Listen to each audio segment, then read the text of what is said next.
Donald Trump, presidente eleito, volta para a Casa Branca a partir de janeiro de 2025.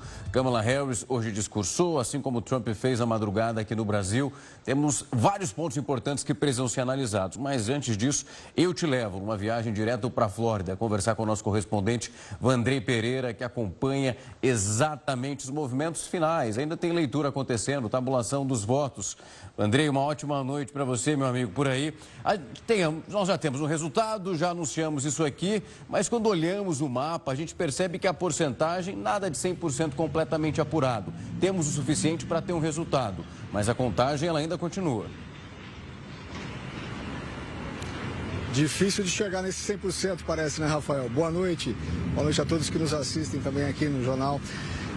Exatamente, isso acontece por conta de alguns motivos, né? O primeiro deles por conta do fuso horário. A gente tem nesses estados que estão aí com fuso horário, com uma diferença de horário bastante grande, né? Fecharam suas urnas aí durante a madrugada, então a gente tem aí uma apuração que demora um pouco mais.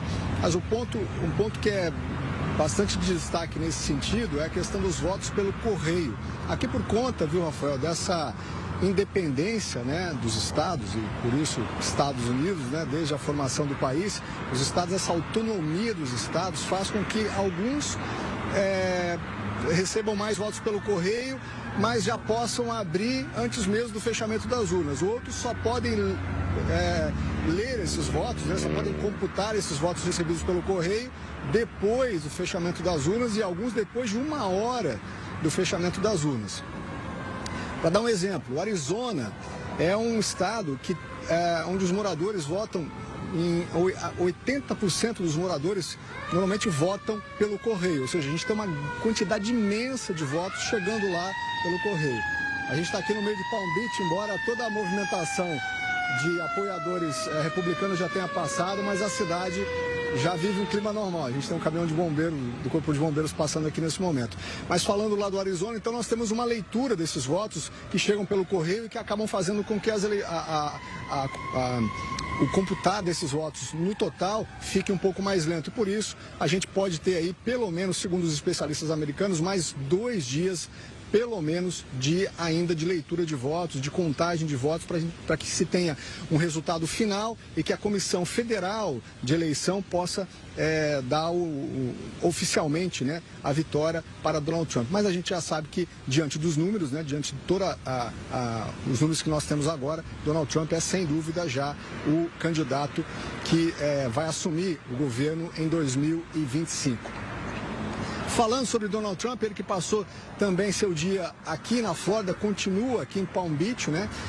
Donald Trump ganhou uma margem de votos muito diferente da eleição em que ele venceu Hillary Clinton. Aliás, venceu 2 candidatas, né? As 2 candidatas mulheres que tentaram concorrer à presidência dos Estados Unidos. Mas desta vez, nessa eleição de 2024, Donald Trump tem até agora, pelos números, né, que a gente está vendo, cerca de 10 milhões de votos ali de diferença da Kamala Harris, sendo que quando ele concorreu com Hillary Clinton, essa diferença, claro que a Hillary teve um pouco mais de votos, mas ele teve, eu vou fazer uma correção, desculpa gente, estou fazendo uma confusão.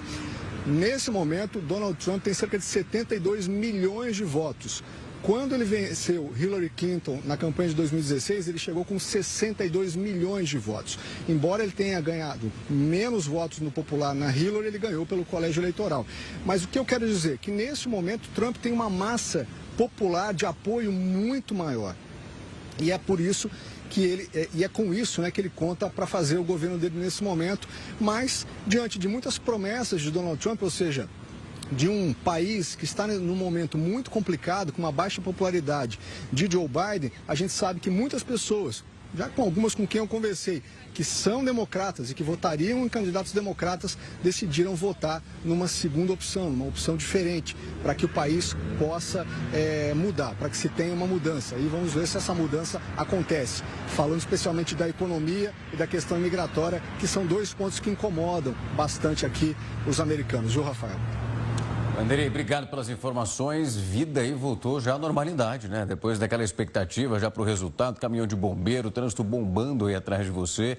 Enfim, é vida que segue a partir do resultado.